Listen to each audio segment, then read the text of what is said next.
Welcome back to Sledgehammer Horror, guys. I'm Detective Ken Sledge. And I'm Detective Ashley Sledge. And today we are investigating the mystery of 2003's Identity. Now, this movie stars John Cusack, Amanda Peet as well, a movie we are both very fond of. Very twists and turns to come along with this movie, so let's get started with it. Okay, so we start with a man. He's saying a poem. I saw a man who wasn't there. He wasn't there again today. I wish he'd go away. Yeah. And then we're listening to it's like a therapy session, and you find out that this man's name is Malcolm Rivers, and he's being interviewed by a psychiatrist named Malik, Dr. Malik. Yep. And Dr. Malik asks him where he learned that poem, and he says, I made it up when I was a kid. And so he goes on to ask him more questions like, do you remember being a child? What do you remember about your mother? And he says, I remember that my mother was a whore. Which is just like, ooh. Like, damn. Okay. Well, as you listen to the tape, Dr. Malik is going through the files, which shows Malcolm's mother was a prostitute. There's paper clippings that show a boy. He was at the local motel. She would leave him at the motel while she would go out. And then we see Malcolm's mug shot, and you see that 6 people were brutally murdered by Malcolm. The psychiatrist asked Malcolm if he's the person who murdered these 6 people on May 10th, 1998 at Lake Worth Apartments. He says, well, that's my birthday. So Dr. Malik is trying to get an insanity plea for Malcolm. They already had one trial and it was denied. But there has been some new evidence found, a notebook that was misfiled, and the Supreme Court is saying that it was suppressed. And so now they're going to do this emergency midnight trial because Malcolm is being executed like the next day, like less than 24 hours from now. So this is what's going on there. It pans over to a motel, and this man is carrying in his woman she's bleeding, and he's asking for help from the motel clerk. Yeah, it's really hard to keep one continuous timeline as we're talking about this. Yes, there's a lot of jumps. This movie jumps back and forth, and not just between timelines, but in time frame as well. So you're going back in time, forward in time to the emergency hearing. So if it sounds like we're bouncing around a lot, we're sorry. We're trying to stay as on a continued timeline as we possibly can, I promise.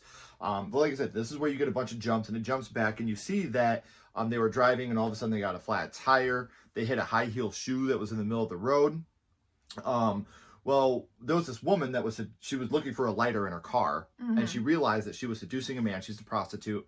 And when she went back looking through her briefcase, or her suitcase, to get a lighter that she put in there for her cigarette, a bunch of stuff went flying out of the suitcase, one of them being the high heel shoe. So then we rewind back to where we are now, and we see that the man and his wife and the child is with him. You got George, and then you got the wife and the son. They're at the side of the road. George went to the side of the road, and this is where, the son is in the car, and he's touching the window, and the mom comes up and touches the window. She backs up, boom, gets hit by a car right there. Yes. So even more jumps. We then get a man, he's driving an actress, and she is asking for her phone charger out of her bag that's sitting next to him, and he's digging through the bag, not paying attention to the road, and this is when he hits George's wife, Alice. So he's trying to help them. He is asking the actress for the phone. Who is the worst type of person ever? Like, when he hits her, she's like, if you get out now, you accept responsibility. Yeah. And I am responsible. It's John Cusack, so you know he's gonna help. He's amazing, man. Yeah. So she, like you said, she's not a good person, and she doesn't want to help. She doesn't even want to give him her phone. So he breaks the window, like, oh, too bad. Yeah, like, give me your phone. So he takes her phone, no service. This is when we go back to the motel from the beginning. So like we said, there's a lot of jumps, and George is carrying in Alice. None of the phones are working, and we find out that the woman who was digging through her bag and lost her shoe on the side of the road also hit a cellular tower and knocked out all the service. Yeah. So now we're going to focus a little bit on Ed, who is John Cusack's character, the limo driver. Yes. He starts driving to the local hospital to get help for Alice. He sees the woman who lost her shoe on the side of the road. She needs a ride. He gives her a ride. They are headed east to the hospital. The road is flooded. They get their car stuck. Another couple is pulling up, and Ed pretty much tells them they're going to give him a ride. Yeah. They go all the way back to the motel because it's flooded both ways. And I love this part because the guy's like, no. And he's like, look, I've had a really shitty, really wet goddamn night. Now, do you have a phone? He's like, bro, no. He's like, all right, you're giving us a ride to this motel then. Whether you like it or not. Right. So we're back at the hotel. Everyone is getting a room. The woman who lost her shoe, we find out her name is Paris. Mm-hmm. And the manager of the motel is giving her kind of a hard time, pretty much like calling her a whore. Yeah. He's not I very... don't take orders from trash. Yeah, he's not very nice to her. This is when Ed goes and checks on Alice and lets George know that they're flooded in both ways. Mm-hmm. At this point, Alice is in shock from the accident. And so we see this car pull up, a cop car pull up, and an officer comes out and he asks the manager for a room. He says, I have a convict with me. Yeah. And you can deny me a room if you want, but I could really use one. This is when Ed is walking out to see if the officer has a radio in his car to help Alice. Officer Rhodes, yes. The radio isn't working either. So he's like, well, I guess, do you have needle and thread? And he sews up Alice's neck wound. So Alice's son hasn't said a word since the accident, and Ed, being the nice guy that he is, starts to talk to George about it, and George says he hasn't really said a word since his real dad left. I'm his stepdad. Mm-hmm. Now, Officer Rhodes brings the prisoner into room 10 and chains him to the pipe connected to the toilet, and then goes in to check on Alice. Everyone goes to their rooms for the night, and we get a montage of what they're all doing. Paris has a suitcase full of money she's hiding. Officer Rhodes has blood all over the back of his shirt, which is kind of odd. Why would you have blood on the back of your shirt? I hope we find that out. We go to the actress, and she's trying to get signal on her phone. She goes outside with a shower curtain around her head when all of a sudden she gets attacked by someone. So Ed, he hears the commotion and he goes out to check it out. And he hears like this like thud noise. Yeah. In the little laundry room that they have there. He goes to the dryer and opens it. And this is when we get the actress's head. Just her head in the dryer. Which to me, I feel like this was an homage to My Bloody Valentine. Yeah. Just the way that it looks as it's happening, and then when it opens, like I felt like this was kind of a love letter to My Bloody Valentine, which I thought was really, really cool. This is when Officer Rhodes and the manager, whose name is Larry, they walk in and are like, the Officer Rhodes says, "Who is this?" And Ed is like, "This is the woman that I was driving." And then Ed asks Officer Rhodes, "Where's your prisoner at?" And he's like, he's back in our room. He's chained to the toilet. So they go back to... Oh, he is? They go back to room 10, and there's no prisoner. He has escaped. So now we're back to the emergency retrial with the prosecutor and the judge. Malcolm, he isn't there yet, and they want to wait for him to get there. Yeah, and just out of respect, he should be there for his own trial. Right, and the judge is irritated, and he's like, I already did this once. Like, we're not waiting. Let's get this on the... I love his face when he's like, "In the name of all that is decent, state your goddamn case." Yes. I fucking love that. So the judge isn't having it. So now we go back to the motel. Everyone gets together and Ed tells them about what happened to the actress and how the prisoner has escaped.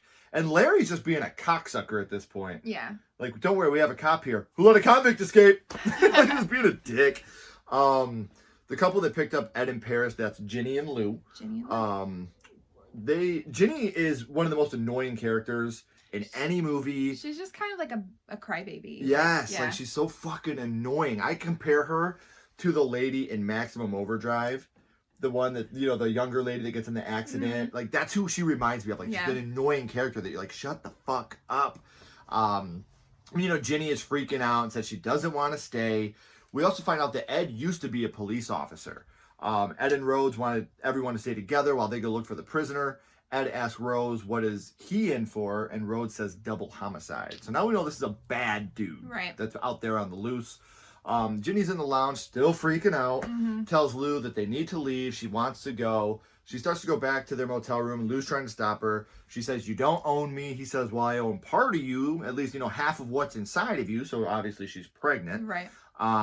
She then admits she lied about that and locks herself in the bathroom. Lou is banging on the door, yelling at her. I'm really fucking calm. Yeah. Then it gets silent. Clown. Yeah. He sounds so calm. He's a guy that I would want to go and talk to. Yeah. Now Ginny starts to open the door because Lou freaks out this time. "Ginny, please open the fucking door." Well, then she opens the door slowly. She sees the shadow of someone with a knife. She goes out the bathroom window. Rose asks if there's someone in the room. Ed and Rhodes go into the room, and this is where we see that Lou is dead in the corner. This is when we see what the prisoner's doing. He's running away from the hotel. He has shackles on his feet, and he sees lights in a shed. And so he breaks into the shed, and he goes to look out the window. And to his surprise, he's still at the hotel. And Rhodes and Ed see him. Rhodes punches him out, knocks him out cold. And then they tie him to a post and pretty much tell Larry, like, "You're going to watch him." Even though Larry was like, "I'm not watching him." Like, he wasn't. He was very nervous. Yeah. You could tell he was very nervous about being in the shed in general. Mm-hmm. And what I love about this is the misdirection, because he runs the opposite way of the motel. Yeah. Like, he goes the opposite way, and all of a sudden he's back at the motel. So, like, That's weird, right? How does that work? While this is going on, Alice wakes up, and she sees her son, whose name is Timothy. We have not said that yet. And she grabs his hand, and she doesn't remember anything that has happened. Yeah. And then we jump back again to the prisoner. He comes to and starts taunting Larry, asking him what's in the fridge, because Larry keeps staring at the fridge, and he went and put a big screwdriver in the lock. So that way nobody could get in the fridge. Larry tells him to shut up. Paris goes back to her room and checks on her cash. When Ed scares her because she's supposed to stay with the group, Ed then starts talking. He's like taking pictures and trying to collect evidence from the scene. Yeah. Once a cop, always a cop. Yep. And he tells Paris he used to be a cop, but he stopped because there was this young girl. She was pregnant. She had AIDS. Said she had nothing to live for. Asked him why she should continue living, and he paused. He didn't know what to say in that split second, and she jumped. And this is a very heavy scene. Yeah, that's horrible. And watching John Cusack perform is always a pleasure, but in this scene especially, giving this heart-wrenching, I'm the reason she's dead. I hesitated, and my hesitation killed her. I started getting heart attacks. I started having blackouts, and ever since then, I just haven't been the same. That's why I stopped being a cop. Well, when he's taking pictures, he sees that Lou has something in his hand. He gets a piece of newspaper, takes it out. It's the key to room number 9. He calls Rhodes and asks what number the actress had on her. She has key number 8. So then they see Larry walking back to the lounge where the prisoner is. They go in there. The prisoner's dead, has Larry's baseball bat in his mouth, jammed all the way down into his throat. Rhodes is going crazy on Larry. Larry drops a Gucci wallet now, and he says, "Oh, what, you into Gucci, Larry? You like it?" This is the actress's wallet. And Larry admits, I robbed her, but she was already dead. She didn't need the money anyway. Paris gets in the way. She gets a knife to her neck from Larry. He's like, "I'm not going down. I didn't do anything wrong." They fall backwards. The fridge opens up, and a dead man falls out of the fridge. Larry, now Larry's scared. So he gets up and he runs out. He gets in a truck. He starts the truck up. Timothy's out there. This is where Timothy's stepfather, George, runs to save him. When he gets Timothy out of the way, the truck hits George, pinning him up against another building, killing him. So back to the trial. Malcolm's lawyer. Another jump. Malcolm's lawyer is trying to persuade the judge that Malcolm has dissociative identity disorder. And he doesn't remember doing any of these murders. They pull out the notebooks that were misfiled, and they're going through them, and you see all these different handwritings and different point of views, and you see that Malcolm has all these different personalities. And this is when, Dr. Malik is explaining this to everybody. This is when Malcolm is wheeled in. He's there finally. He's wheeled in on a wheelchair, all shackled to the chair. We finally get to see who Malcolm is. We get to see who Malcolm's face. Yeah, we get to see his face. Well, now we jump back to the motel. Yes. They tie Larry to the chair. He says he didn't kill anyone. He said that he lost everything while he was gambling in Vegas. When he pulled up to the motel, the owner was dead from a heart attack or something. Sitting right over there, laying down in a banquet pot pie. Yeah. So he just started checking in guests. They kept coming. He just kept checking them in. His name was Larry. His name was Larry, too. Yeah, his name was also Larry. And that was who it was. He thought he put him in the freezer because he didn't want him to start smelling. He figured his family would eventually come. They obviously never came. Right. Rhodes doesn't believe Larry, but Paris actually thinks it's so crazy that the story is real. Mm-hmm. This is another great acting moment when Officer Rhodes is like, if anybody in this room tries to leave, I'm going to fucking shoot him. If anybody in there, from out there comes in here, I'm going to shoot him. Like, he's just going completely insane, showing his mafia roots there. This is where Ginny starts talking about the connection between strangers, saying that there might be a connection between all of them. While they're doing that, they go and check on Alice because they hear something fall and hit the ground, and unfortunately, she is dead. So Timothy, he's obviously crying. His mom's dead.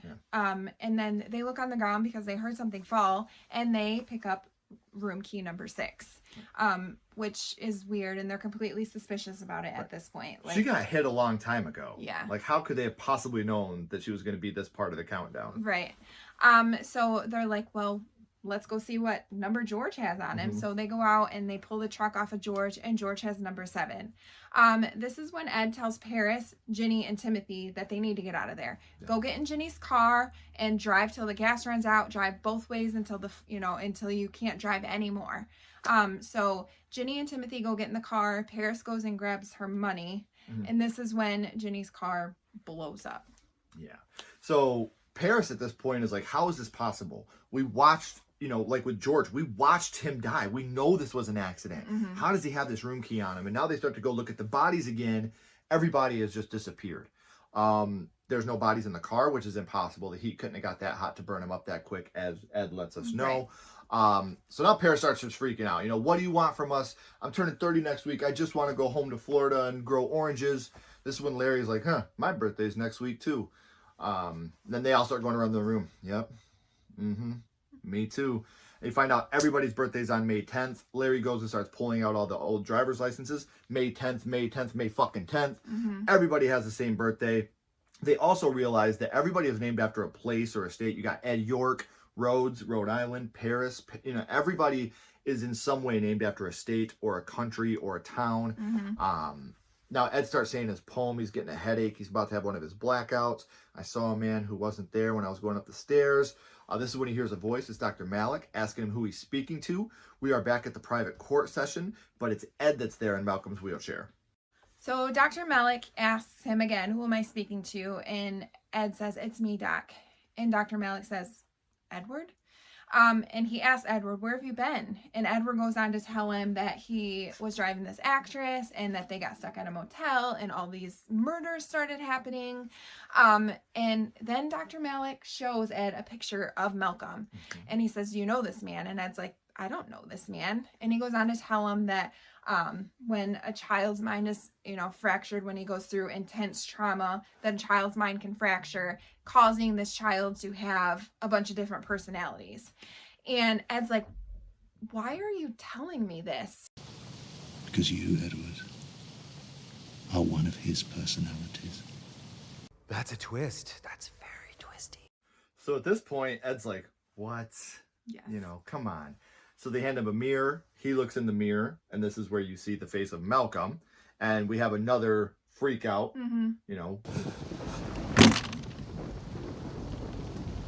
Jesus Christ, man. What the fuck did you do? Try and calm to down. my face. Try and keep calm. Where the fuck is my face?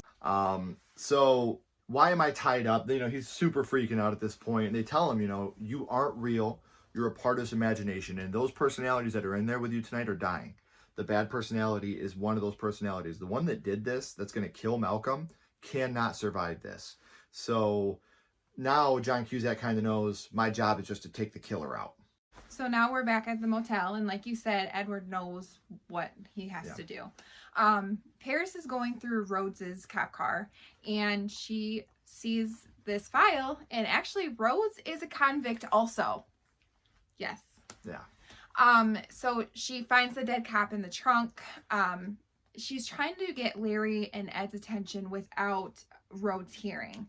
This is when Rhodes attacks her over the truck keys. And she starts running from him, and then Larry hits him over the head with an extinguisher. Yep. And Rhodes shoots Larry. Larry's dead. Paris then runs into Ed. Ed's out. Yeah, and he looks out of it. Yeah. And he he pretty much just tells her, stay here, everything's gonna be okay. Ed finds Rhodes. They get into kind of like a shooting match, but Ed kills Rhodes. I mean, I guess you could say Ed wins. Yeah, he kills him, but also Ed, is dead too. Yeah. Well, not yet. Ed falls. Ed went total Terminator here, though. He just kept walking towards him until he got close enough to just, fire rounds into him, knowing that he's the killer now. We know that he's the killer. He's the bad one, yes, and we got to get rid of this personality. Mm-hmm. So he's on the ground dying, and Paris asks Ed, where were you when, all this was going on? And he tells her that he saw her in an orange grove. Mm-hmm. So as this is going on, we go back to the courtroom, and Malcolm, he is replaying all of this for the people in the court. Everything that's been happening, he's been saying out loud. Because it's his, these are all his personalities. So, and then back to the motel, Paris leaves. She won. Yep. Everybody else is done. All the other personalities are dead. Paris won. Yep. So now we go back, and Dr. Malik says, do you convict the mind or do you convict the body? Guys, we just watched 9 people die here tonight. One of them being the personalities that did this gruesome murder. The personality that's left did not do that. Malcolm's execution has then been stayed. He is to spend the rest of his life at a state mental hospital under the care of Dr. Malik. Mm-hmm. Back to Paris. She's at her home in Florida. She's got her orange grove. She's singing Bob Dylan. I want you so bad. So she's got her garden tool, and she's digging in the ground when she hits something. And it's the key to room number 1.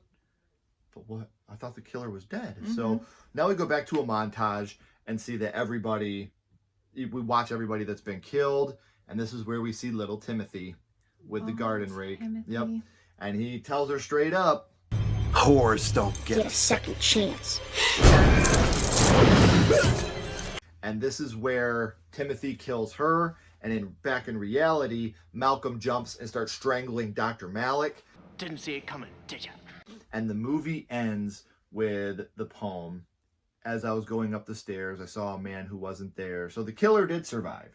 So now the only personality that's left inside Malcolm Rivers is little Timothy. Who is the killer? The killer. Yeah. So overall, I would rate this movie 4.5 out of 5 skulls. I love this movie. I think that this is a great example of what you can do with suspense and horror mixed together. What about you? I would go with 4.5 also. I love this movie too, and I'm really into like the psychological aspect of it, and I think that the mind is an amazing place, and I love how they show you all these different personalities, and I just really enjoy this movie and all the twists. There's more than just one twist in the whole thing. And how you find out everybody's connected. And that's the crazy thing, because this movie came out in June on my birthday, June 24th. So that's what was so special to me. Wait, your birthday is June 24th? Yeah. What? When's your birthday? My birthday is June 24th. No, it's not. Look. Man. You got yours?